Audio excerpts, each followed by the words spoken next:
I got 2 Hudsons, one for each of you.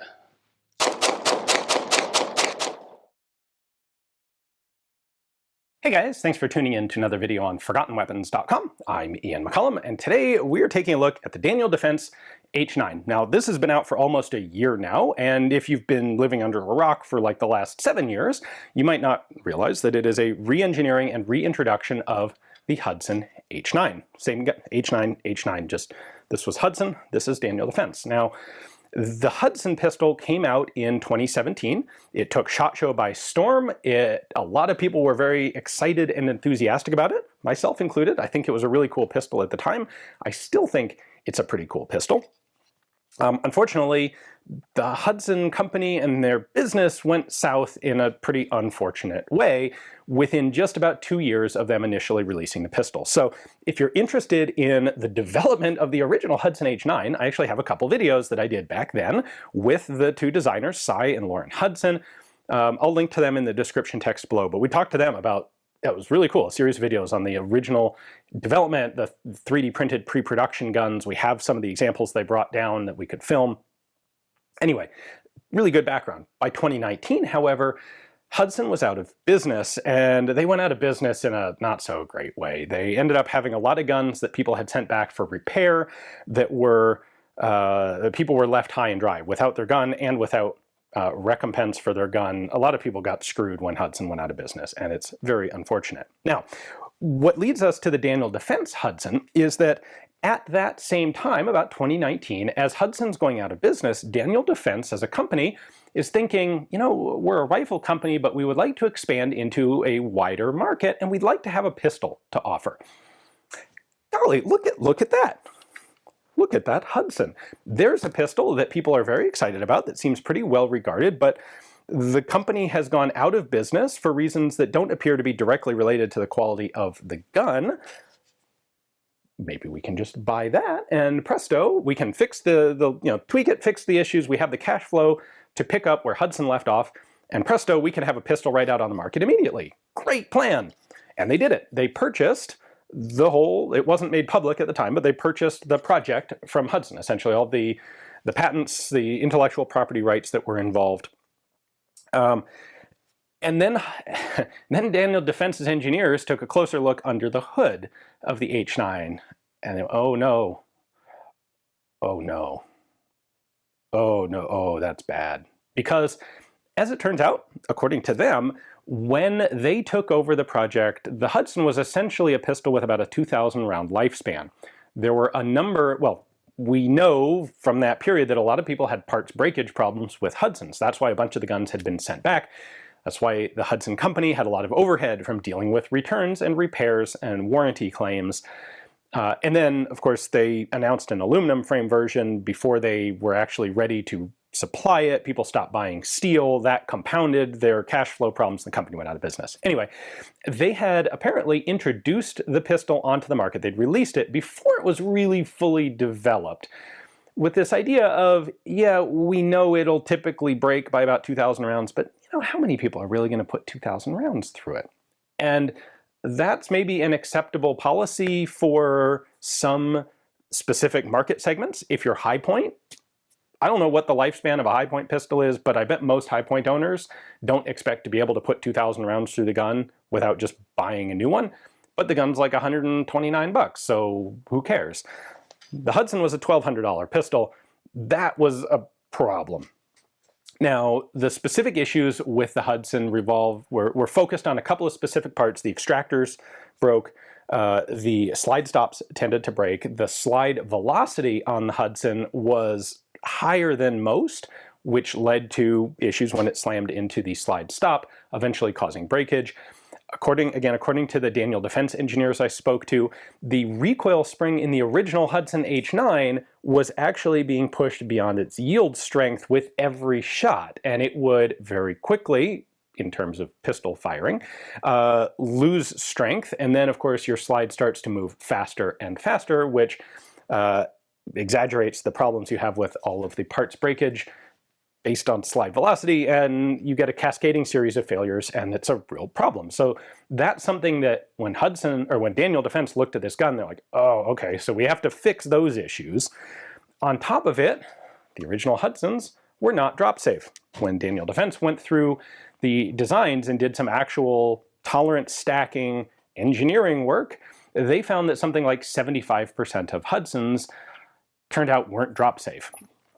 Now it's interesting that a lot of the standard drop tests are done vertically like this, and on a pistol like the Hudson that has a really prominent back strap here, beaver tail here, it'll pretty much always be drop safe this way, because when the pistol hits a surface, the slide bumps out of battery slightly, and then no matter what the condition of the fire control parts, it's not going to fire because it's out of battery.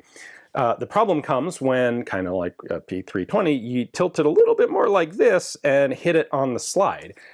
And because of the design of the fire control parts, there were a lot of potential places where the Hudson would fire when dropped that way. So Daniel Defense also had to go in and redesign all of the fire control parts to basically do a couple things, to primarily move the center of gravity of moving parts so that it was centered on the axis pin of the part, which means if you jostle the part in any orientation, if the center of gravity is coexisting with the pin that the part's rotating on, there's no inertia causing, or there's no moment causing the part to move. Hopefully that made a little bit of sense. Essentially, if you have a big counterweight on one side of a pin and you hit it, that counterweight's going to move. If you have it balanced over the center of a pin and you hit it, it's not going to move. That's how they turned this into this drop-safe version of the gun. So anyway, I've been rambling here a bit. The short version of this is Daniel Defense spent almost 4 years, 3 or 4 years, essentially completely redesigning basically every component in the H9. This is a situation not hugely different in my head from when Mauser in the 1970s tried to reintroduce the Luger, because they discovered they could just buy the existing tools and jigs and fixtures and plans from the Swiss at Bern. And they bought them, and it's like, great, we'll make Lugers and sell them to the American collector market. And then they got all the stuff and realized, oh no, the jigs and tools and fixtures are covered in rust and they're out of spec and they're worn. And also all of the blueprints are written in a format that our machines can't work with, and we have to redraw the entire pistol. It nearly put Mauser out of business. In this case, this did put Hudson out of business, and it turned out to be way more of a project for Daniel Defense than they had anticipated. So now I've really rambled too long. Let's dive into this. Let me show you the actual differences between the Daniel Defense H9 and the Hudson H9. All right, first let's talk about what the Hudson is intended to do. The idea is it's a gun with a very low bore axis. Your hand is very high on the gun. That means you have less of this and more of this when you shoot. It also means sight acquisition is faster and easier because the sights are actually closer down to your hand. And it's something I at least notice pretty dramatically when I pick up the gun. Like, pick it up, take a sight picture, wow, this really does feel like a short distance. Now, since Hudson came out, there are some other guns that do this as well. The Strike 1, Arsenal Strike 1, or Archon Type B, I think is the other name for it, the Laugo Alien as well. But in terms of pistols in sort of the general market range of the Hudson, this is still a really good implementation of this project. Now, the original Hudsons had a really unusual locking system, and the idea was by moving the locking system sort of down here into the dust cover area of the pistol, they would reduce the felt recoil. Now, as you can see, the Daniel Defense version has a much shallower dust cover area up here. And in fact, Daniel Defense got rid of a lot of the unique mechanical elements of the original Hudson. We'll pull this apart in just a minute and I'll show you. And we'll take it out to the range and we'll see if it actually makes a difference in the shootability between the two guns. But one of the main elements that Daniel Defense wanted to change was this height, because there were a lot of complaints that this rail was so low that if you mounted a light on it, you couldn't actually access the light controls without breaking your firing grip. Daniel Defense wanted to bring that rail up so that your light button would be in easy finger reach or thumb reach with a support hand. So they changed this to a more standardized rail. You've got 3 separate segments there instead of the single cut rail of the original H9. They also reduced the frame length So if we take a look there, you can see Daniel Defense has introduced this as, they call it a compact pistol. The grip is a little bit shorter than the original H9s. It is interesting to note that while the magazine has been redesigned, the new, on the right side, the new Daniel Defense mag is shorter to match the grip length, but these two magazines actually do interchange, or at least the Hudson magazine can go in the Daniel Defense gun. The Daniel Defense magazine in theory could work here, but it's too short because the grip's longer. Anyway, these are both 15-round magazines. One of the things Daniel Defense did was completely redesign the magazine. So even though the locking catches are in the same place, nothing else is the same. They made changes to the follower design. They made changes to the geometry on the back of the magazine here. You can see the front of the magazine, the geometry has changed. Everything about the magazine is just different. And they managed to essentially stuff 15 rounds into what was originally a 13-round magazine. Daniel Defense also changed around a number of other things on this grip module. So first off, this was steel originally. Hudson introduced an aluminum frame late in their corporate life.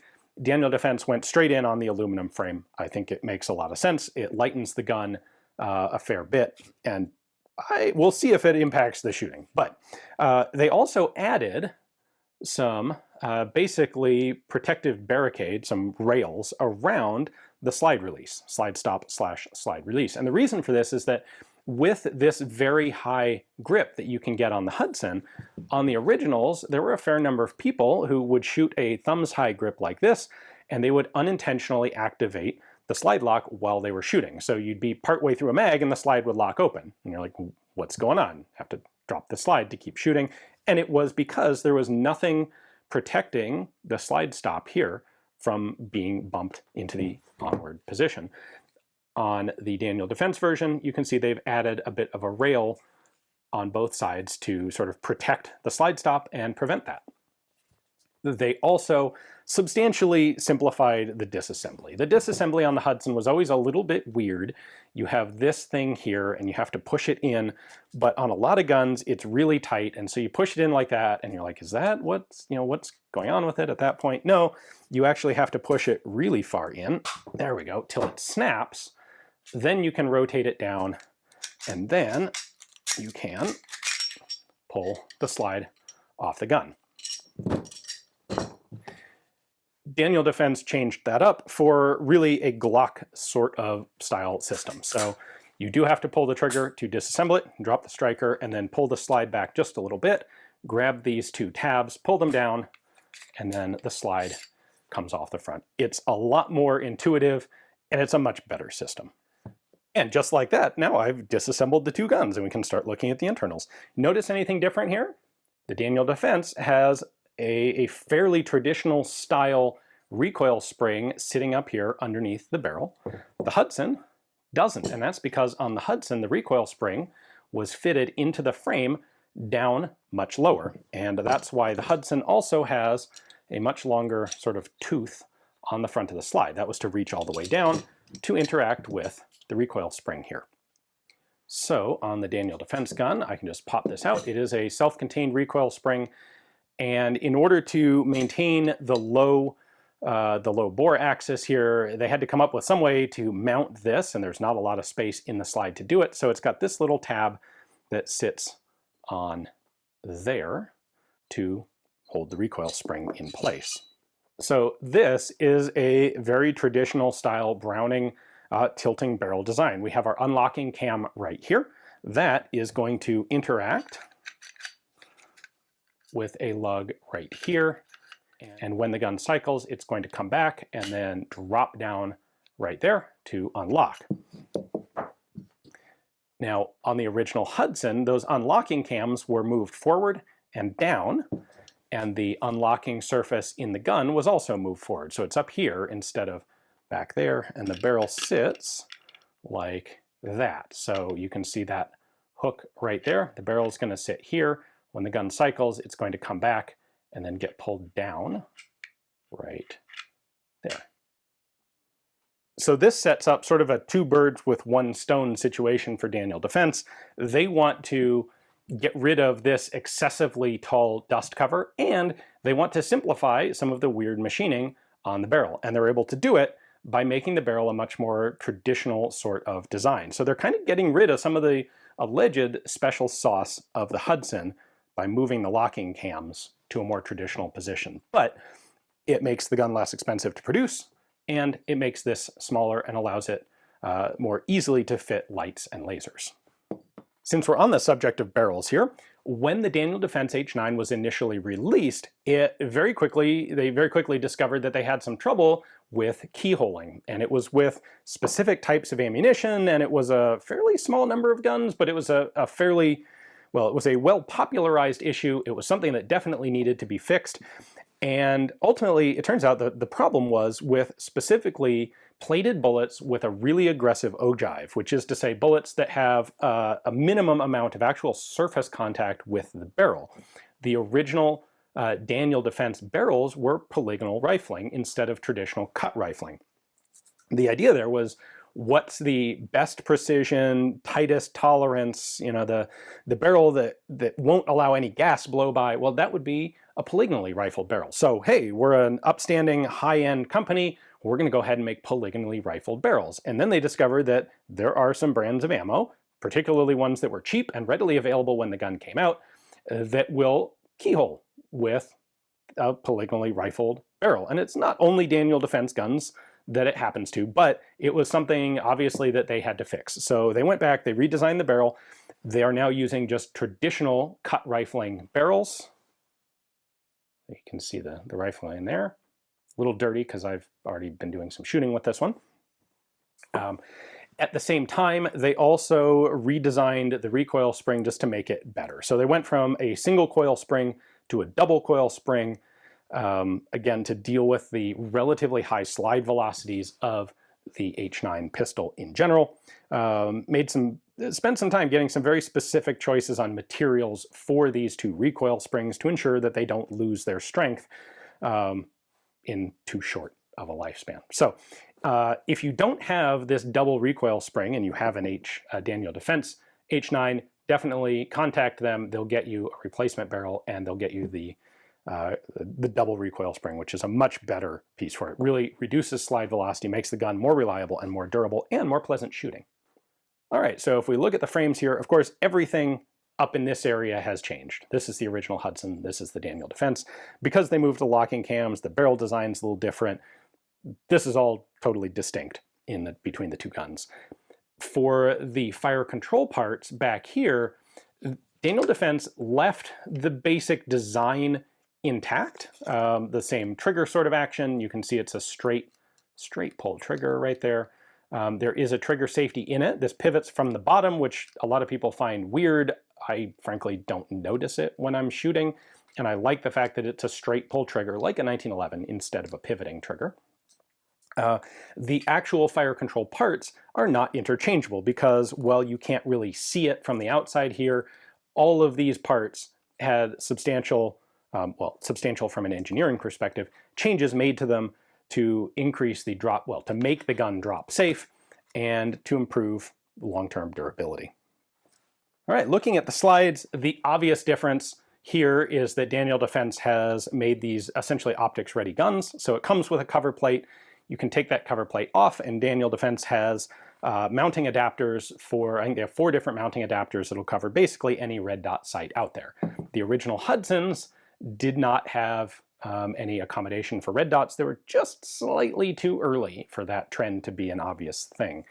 In terms of sights, Daniel Defense has actually kind of kept the sight design of the original Hudson. They have this big rear U-notch. Then instead of a tritium front sight, they have a fiber optic front sight. However, to their credit, Daniel Defense has made these standard SIG 320 dimension dovetails. So if you don't like the sights they have on it, anything from SIG's fairly extensive catalog will fit on these instead. Now, let's go ahead and pull the strikers out. Okay, so here are all the slide internals from the Hudson and all the slide internals from the Daniel Defense. And while the system is basically the same, basically every one of these parts has been changed slightly. So a few things, like, for example, the original Hudson had this very small hook on the striker. Daniel Defense has made that a lot longer. They discovered that it was actually possible for this to catch in not the one place it's supposed to, but potentially two different places in the firing sequence. By extending that into a longer rail, they made that impossible. There were some issues with the striker block here, so they went ahead and lightened it. You can see they've milled out a bunch of extra space in this guy compared to the original Hudson striker block. We have buffer weights that are, again, look the same, but there's some material differences there. The material coatings on the new Daniel Defense parts are different than the original Hudsons. They put on much higher quality coatings to reduce friction, to keep this cleaner longer and functioning effectively, even if it gets dirtier than the original Hudsons could deal with.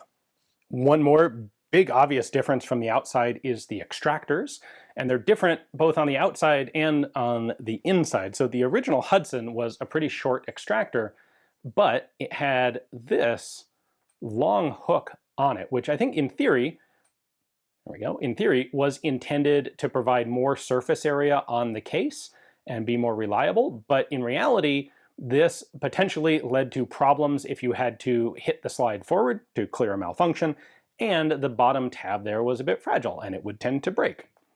Daniel Defense made this longer. They put a buffer into it to absorb some of the impact and make it a more reliable, longer lasting extractor, and they also got rid of that long hook on the bottom of the extractor.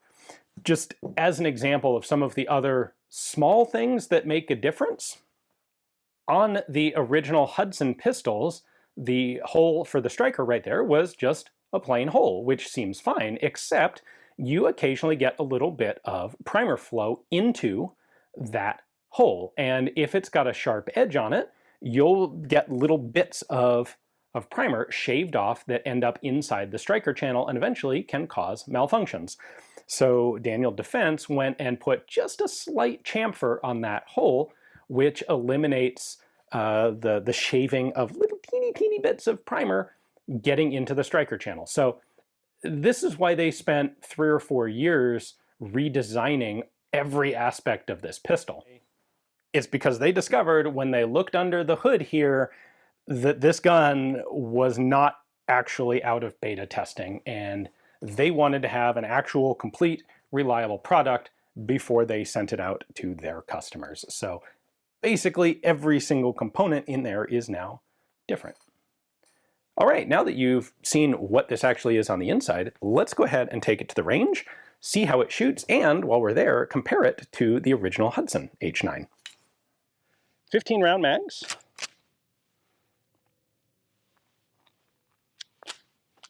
There we go.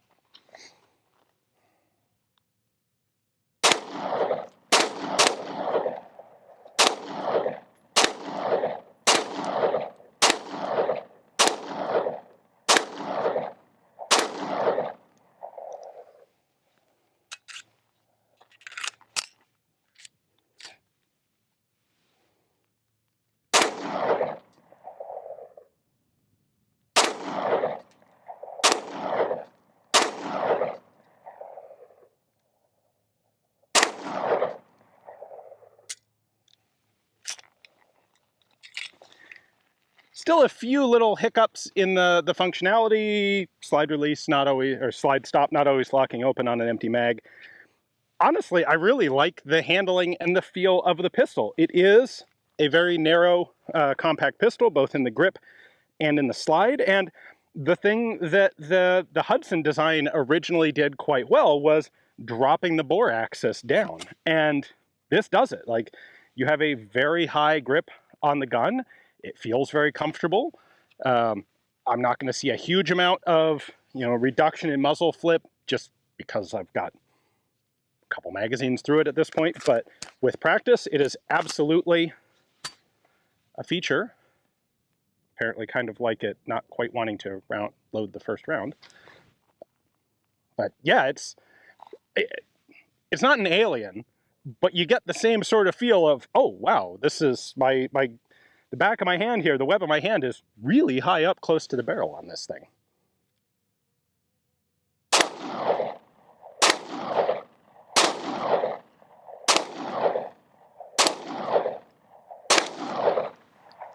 And the recoil impulse is very much straight back into the web of the hand and not kicking the gun up.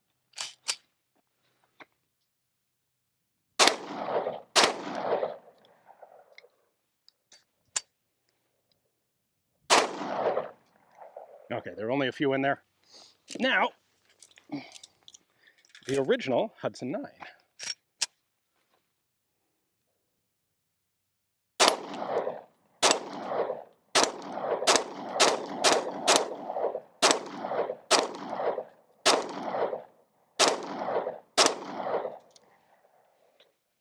To be honest, they really feel quite similar.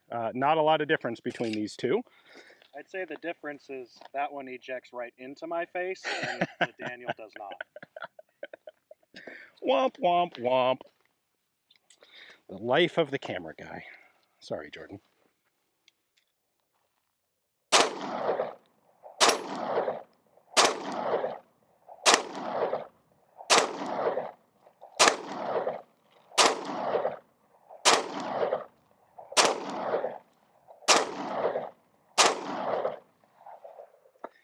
All right, if there's any difference here, it is the Daniel recoils just infinitesimally more, and I think it's largely because it's a smaller, lighter gun. You've got more grip on the grip, longer grip on the original Hudson, and that does give it just that little extra bit of controllability. That said, I understand why Daniel decided to go with the more compact version. This is one of the questions about this pistol is, what is its purpose? What's it trying to do? And what Daniel Defense is marketing it as is a combination of competition and carry pistol. And I can see that. Is this going to be for open IS, USPSA Grandmasters? No, of course not.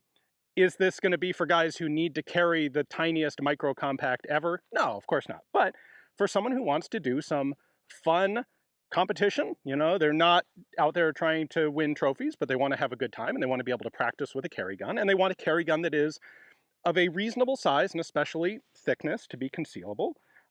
I can see the H9 as a good compromise gun that can fill both roles. And in that perspective, having it a little bit more compact, cutting the grip down a little bit compared to the original Hudson, makes a lot of sense.